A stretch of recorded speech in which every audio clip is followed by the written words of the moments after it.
에서 다시 종사하려고 했던 이 애굽의 군대는 어떻게 됐느냐? 출애굽기 14장 26절에서 28절을 보게 되면은 모세가 곧 손을 바다 위로 내밀매 새벽이 되어 바다의 힘이 회복된지라 애굽 사람들이 물을 거슬러 도망하니 여호와께서 애굽 사람들을 바다 가운데 엎으시니 물이 다시 흘러 병거들과 기병들을 덮되 그들의 뒤를 따라 바다에 들어간 바로의 군대를 다 덮으니 하나도 남지 아니하였더라. 바다가 그냥 다 덮어버린 거예요.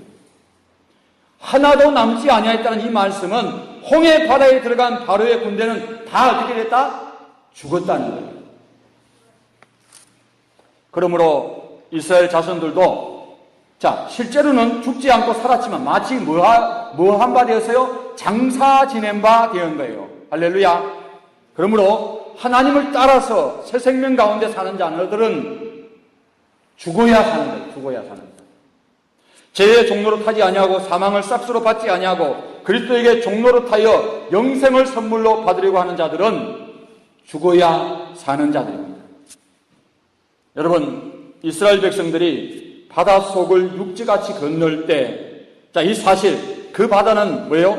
깊은 바닷속이라 했죠. 실제로 그들은 물속에 완전히 뭐예요? 잠긴 거예요. 그렇죠? 생각을 해보세요. 물속에 완전히 잠겼다는 말은 완전히 죽은 거예요. 바로의 군대는 하나도 남지 아니하였더라. 다 죽었다는 거예요. 우리가 장사 지낸 바 되었다면 홍해바다 속에 뭐예요? 우리는 세례와 함께 뭐예요? 그리스도와 함께 완전히 죽었다는 거예요. 그렇죠? 완전히 죽어야 돼요. 그래서 이것을 우리가 영적으로 우리가 보게 되면 그리스도께서 십자가에 못 박혀 어떻게 해요? 완전히 죽으셨어요. 죽은 것처럼 연극하신 거 아닙니다. 잠시 기절한 것도 아닙니다. 무덤에서 3일 동안 계셨어요. 완전히 죽으셨어요. 그런 다음에 우리 주님은 다시 살아나셨습니다. 할렐루야. 훈련이 안 돼. 할렐루야가 뭐랬어요? 너희들은 여호와를 찬양하라. 아니 이스라엘 백성들, 유대인들을 할렐루야 하면 뭐예요? 너희들은 여호와를 찬양하라 이러는데 하나님의 백성들이 돼가지고 할렐루야 하니까 이게 무슨 하나님 백성이에요? 다시 할렐루야. 이게 정상이 이게. 다시 골로새서 2장 12절 말씀을 되새겨 보시기 바랍니다. 너희가 세례로 그리스도와 함께 장사되고 또 죽은 자들 가운데서 그를 일으키신 하나님의 역사를 믿음으로 말미암아 그 안에서 함께 일으키심을 받았느니라. 아멘. 여러분, 우리 예수님은 완전히 죽으셨고 3일 만에 다시 육체 가운데 살아나셨습니다. 부활하셨습니다. 따라서 우리가, 여러분 잘 들으세요. 우리가 그리스도와 함께 부활하려면 우리도 뭐예요? 완전히 어떻게 된다는 거예요? 죽어야 되는 거예요. 할렐루야. 이제 되니. 할렐루야. 너희들은 여호와를 찬양하라. 그러면은 아니 목사님 예수님처럼 우리 십자가에 못 박아 죽어야 합니까? 그렇게 말할 수 있습니다. 그렇죠? 예수님처럼 실제로 죽어야 한다는 말씀이 아니고 애굽을 떠나 출애굽한 이스라엘 자손들처럼 홍해 바다에서 장사 지낸 바 된 것처럼 하나님을 따라 새 생명 가운데 살려면 그들이 장사 지낸 바 된 것처럼 우리도 죽어야 한다는 거예요. 무슨 말씀이에요? 우리가 죄에 대하여 완전히 죽은 자가 된다는 거예요. 죄에 대하여서. 우리는 죄에 대해서 죽고 그리스도께서 다시 살리심을 받은 자라는 거예요. 누가요? 바로 저와 여러분이요. 그래서 갈라디아서 5장 24절에 그리스도 예수의 사람들은 육체와 함께 그 정욕과 탐심을 십자가에 뭐했다? 못 박았느니라. 할렐루야. 그리스도와 함께 십자가에 그 정욕과 탐심을 못 박은 자가 바로 누구예요? 저와 여러분이에요. 근데 왜 우리는 다시 죄의 종노릇을 하고 있습니까? 예수님 믿기 이전에 행하던 옛 성품을 버리지 못하고 있느냐 그 말이에요. 여러분은 그리스도인은 뭐예요? 나를 위하여 사는 자가 아닙니다. 여러분 잘 들으세요. 그리스도인은 나를 위하여 사는 자가 아니라는 거예요. 나의 욕심을 채우기 위해서, 나의 이기심을 채우기 위해서, 나의 성공을 위해서 그리스도를 이용하는 자가 아니라고 말입니다. 왜? 주객이 전도돼 버렸어요. 나를 위하여 사는 자가 아니에요. 나는 죽고, 나는 철저히 죽어야 되는 거예요. 완전히 죽어야 되는 거예요. 죽고 없어야 되는 거예요. 제가 이 강단에 올라올 때에 무슨 기도를 하고 오는 줄 아십니까? 하나님, 나 좀 죽여달라고. 나가 죽어야 예수님 살아날 거 아닙니까? 내가 죽어야 성령님 나타나실 거 아닙니까? 내가 죽어야 하나님 역사하실 거 아닙니까?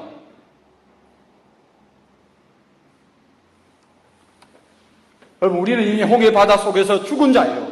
나는 이미 그리스도와 함께 십자가에 못 박혀 죽은 자입니다. 때문에 이제부터 내가 사는 사람은 나를 위해 사는 삶이 아니라 누구를 위해 사는 삶이 되어야 됩니까? 예수 그리스도입니다.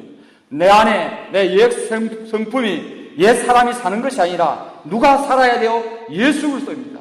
그래서 갈라디아서 2장 20절에 여러분 잘 아죠? 내가 그리스도와 함께 십자가에 못 박혔나니 그런즉 이제는 내가 사는 것이 아니요 누가 산다? 오직 내 안에 그리스도께서 사시는 것이라. 할렐루야. 그런즉 이제는 내가 사는 것이 아니요 오직 내 안에 누가 산다? 그리스도께서 사시는 것이라. 이제 내가 육체 가운데 사는 것은 나를 사랑하사 나를 위하여 자기 자신을 버리신 하나님의 아들을 믿는 믿음 안에서 사는 것입니다. 아멘. 여러분, 저와 여러분이 이 세상에 숨이 붙어 있어서 사는 이유가 무엇이라고요? 나를 사랑하사 나를 위하여 자기 자신을 버리신 하나님의 아들 때문에 우리가 사는 거예요. 그 믿음 안에 사는 겁니다. 근데 왜 그렇게 못 사느냐? 나한테도 항상 묻고 있어요. 왜 그렇게 너는 그렇게 못 사니? 완전히 죽지 않아서 그래요. 내 혈기, 내 욕심, 내 이기심, 내 자존심, 시기와 질투와 미움, 분노, 탐욕과 정욕, 교만과 방종, 만족할 줄 모르는 소유욕구, 내 자랑. 여러분, 그리스도 예수의 사람들이 가시와 같은 존재가 되어야 되겠습니까? 여러분, 가시 알죠? 가시. 예. 뭐 경상도 사투리나 전라도 사투리나 똑같아요. 가시. 가시라는 가시라 그러죠. 가시에 찔리면 어떻게 합니까? 뭐 가시에 찔리면 이거 가죽이지만 여기도 생채기가 납니다. 사람의 피부에 닿으면 피가 나요. 아파요. 근데 가시보다도 더 예리한 것이 뭐예요? 칼입니다. 면도칼. 칼은 뭐예요? 흉기예요. 가시는 생채기만 내고 피만 살짝 흐르게 하고 고통만 주지만은 칼은 사람을 죽일 수가 있어요. 그것은 흉기입니다. 여러분, 이것이 물질적인 이 가시와 면도칼을 두고 하는 말씀입니까? 우리가 죽지 못해서 내 옛사람이, 내 옛 성품이 죽지 못해서 같은 지체에게 뭐를 줘요? 상처를 줘요. 아픔을 줘요. 그것은 예리한 흉기가 되어서 남의 영을 죽게 만드는 거예요.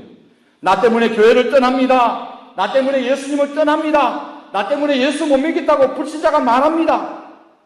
왜 이러한 일이 그리스도 예수로 인하여 그 정과 탐욕이 십자가에 못 박았다고 하는 자들에게서 볼 수가 있느냐? 그것은 완전히 죽지 않아서 그런 것입니다. 우리가 완전히 죽지 않는 것은 아직도 저와 여러분이 우리의 속사람은 예수 안에 있으면 날로 새로워져야 돼요. 이 새로워진다는 말은 내 죄성을 죽여버리고 내 그 사람을 죽여버리고 내가 완전히 내 혈기가 내 이기심이 내 자만이 내 교만이 죽어야 되는데 그렇지 못하고 이게 왕성하게 살아나서 결국은 어떻게 합니까? 변화되지 못하고 다시 옛 성품 10년 전이나 20년 전이나 예수 믿기 전에 그런 모습을 보이게 되는 거죠. 우리가 예수 믿기 전에 행하던 이 세상 풍속을 따라 사는 삶을 우리가 비유해 보면은, 내가 화내고 싶을 때 막 화를 내는 거예요. 혈기 부리고, 죄송합니다만 우리 아버님 돌아가셨으니까 제가 이야기를 드리는데 성질이 불이에요, 불. 여러분, 박가고집하고 무슨 고집이 세죠? 황씨고집. 죄송합니다, 황씨. 그 다음에 최고집인데, 박고집 대단하죠. 근데 성질이 불이요, 불. 버럭버럭 화를 내요. 그걸 누가 제일 많이 닮은 줄 아십니까? 오행제 중에? 저예요, 저. 화를 냅니다. 막 혈기를 냅니다. 막 버럭버럭 화를 냅니다. 그럼 어떻게 돼요? 애들이 울지요. 옆에서 징징거리죠. 그렇죠? 예. 아내는 보기 싫다고 눈 감아버리죠. 예. 이게 예성품 아닙니까? 입에서 욕하고 싶은데 막 욕하는 거예요. 막 그치는 거예요. 그치게 나오는 거예요. 남이 잘 되는 것 보면 배가 아프고 남의 자녀가 우리 자식보다 잘 되고 잘하는 것 보면은 열등감에 쌓이고 막 지고는 못 사는 거예요. 남이 넓은 집에 사니까 좋은 차를 타고 다니니까 왜 우리 아버지는 능력이 없는가? 왜 우리 집은 이렇게 좁은 집에서 좋은 차는커녕 이 버스 타고 다니는 것 그것도 그러는가? 다른 남편은 월급날 월급 봉투 말고 두둑하게 보너스도 타오는데 왜 우리 남편은 월급 봉투도 제대로 갖다 준 적이 없는가? 왜 다른 집 남편은 건강한데 우리 남편은 병치레만 하고 있는가? 그러면서 무능한 남편이라고 병든 남편을 속을 뒤집어 놓아요. 이게 우리의 옛 모습이에요. 왜 다른 집 아내는 나긋나긋하고 애교도 많은데 우리 집 사람은 잔소리나 하고 바가지나 긋는가? 배기 싫어하면서 그게 우리의 옛 성품입니다. 남이 자기에 대해서 업신여기는 것 같고 무시하는 것 같고 따돌리는 것 같고 왠지 자기만 억울하게 사는 것처럼 느껴지는 거예요. 그게 뭐예요? 우리의 옛 성품이란 말이에요. 그래서 남의 집을 기웃거리는 거예요. 친구 집 사람을 기웃거리고 아이고 저 사람은 우리 남편보다 좋겠지. 예. 그 친구 남편을 부러워하는 거예요. 그래서 또 다른 집 자식을 보고 저 자식은 공부도 잘한다는데 하면서 그래가 어떻게 합니까? 비교하는 거예요. 속을 빡빡 긁어 놓아요. 상처를 줘요. 자녀들은 부모에게 확 대듭니다. 욕합니다. 거칠게 합니다. 남편은 아내의 마음에 생채기를 냅니다. 아내는 남편의 마음에 상처를 줍니다. 이렇게 서로가 서로에게 생채기를 내고 급기야는 분노를 참지 못해가지고 자식에게 폭력을 행사하고 아내에게 손찌검까지 해요. 세상에 대해서 분노하고 아무렇게나 그냥 막 살고 되는 대로 살고 싶어하고 그래서 내가 하는 말이나 내가 하는 행동이 가시가 돼서 면도칼이 돼가지고 상처를 주고 남의 영을 죽게 만드는 거예요. 이런 모습이 바로 우리의 옛 성품이요 그 사람의 모습인 거예요. 뭐 여기 말고 다른 것도 얼마든지 우리가 비유할 수 있죠. 하지만 시간 관계상 이쯤 해두고요. 자, 만약 우리의 이 겉사람에게 아직도 예수님 믿기 전에 내 모습이 남아있다면 아직 완전히 죽지 않아서 그런 거예요. 네. 내 겉사람이 오히려 더 강해가지고 내 속사람이 변화되지 못하고 끝까지 내가 변화되지 못해도 내 겉사람이 나를 얽어매고 있는 것입니다.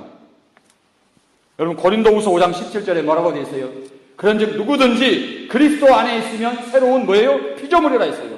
여러분 이 말씀은 그리스도 안에 있으면 내가 그냥 예수 믿으면 그냥 아무것도 안 하고 그냥 예수만 믿고 교회만 왔다 가고 예배만 드리면 저절로 내가 새로운 피조물이 된다는 그런 말씀이 아닙니다. 이 말씀은 그리스도로 말미암아 성령을 받은 우리에게 성령께서 내 안에서 나를 새로운 피조물이 되게 하여 주신다는 말씀이에요. 요한복음 20장 22절에 말씀 거의 이제 끝나갑니다. 자, 이 말씀을 하시고 자, 예수님께서 그냥 그들을 향한 제자들을 보내는 데에서 숨을 이렇게 내쉽니다.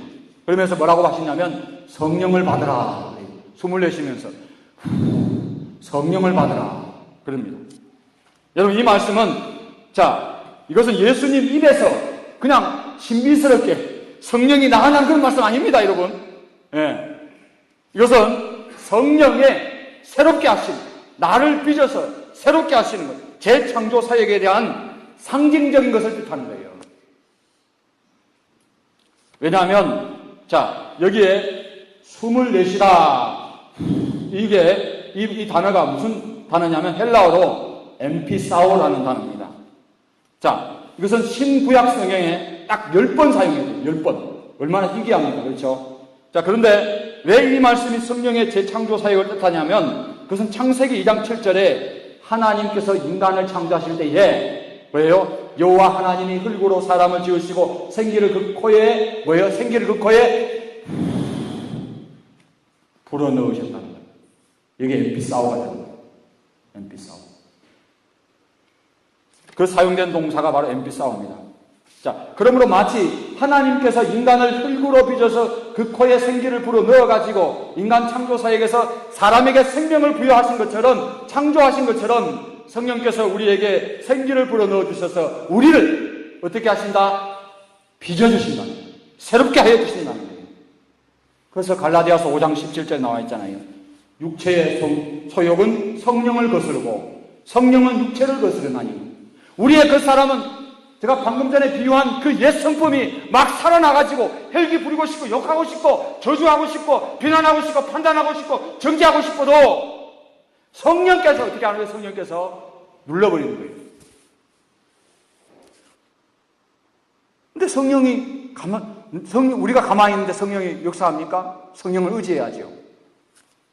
자, 이 둘이 서로 대적함으로 너희가 원하는 것을 하지 못하게 하려 함이라. 너희가 만일 성령의 인도하시는 바가 되면 율법 아래 있지 아니하리라. 육체의 일은 분명하니 곧 음행과 더러운 것과 호색과 우상숭배와 주술과 원수 맺는 것과 분쟁과 시기와 분냄과 당기는 것과 분열함과 이단과 투기와 술취함과 방탕함과 또 그와 같은 것들이라. 전에 너희에게 경계한 것 같이 경계하노니 이런 일을 하는 자들은 하나님의 나라를 유업으로 받지 못할 것이요. 22절에 뭐라고 되어 있어요? 오직 성령의 열매는 사랑과 희락과 화평과 오래 참음과 자비와 양성과 충성과 온유와 절제니 이 같은 것을 금지할 법이 없느니라.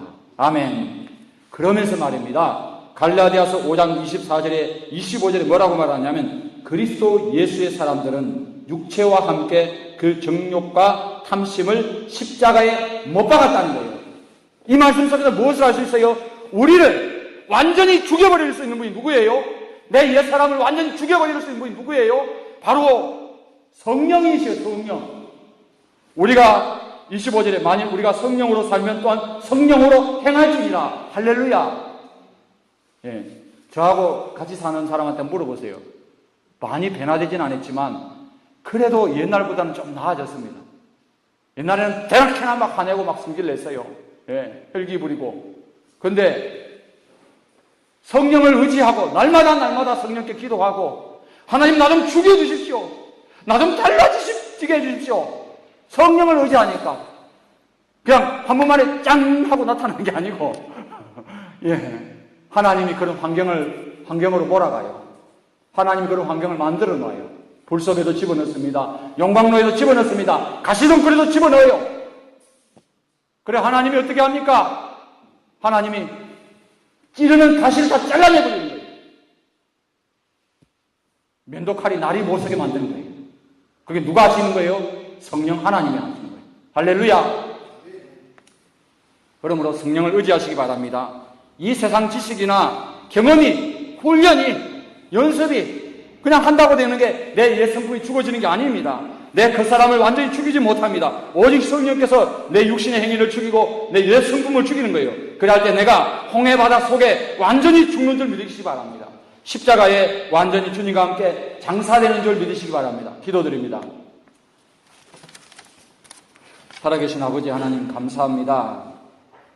우리가 예수님 안에 있다면서 그리스도 예수의 사람들은 그 정과 욕을 십자가에 못 박았다고 했는데 하나님 웬일입니까? 왜 옛성품이 살아나서 하나님 가정을 꾸중거리고 하나님 화목을 깨뜨려버리고 하나님 다른 사람과 불화하고 하나님 그런 이 옛사람이 살아나서 하나님 예수 이름 욕먹이고 하나님 영광 땅에 떨어지고 하나님 웬일입니까? 우리가 성령 안에 행하지 않고 성령 안에 살지 않기 때문에 그렇사오니 철저히 성령을 의지하고 살게 하여 주옵소서. 성령이 나를 완전히 홍해바다 속에 잠길 줄로 믿습니다. 주님 그러한 환경으로 인도할 줄로 믿습니다. 감사드리고 예수님의 이름으로 기도드립니다. 아멘. 찬송가 171장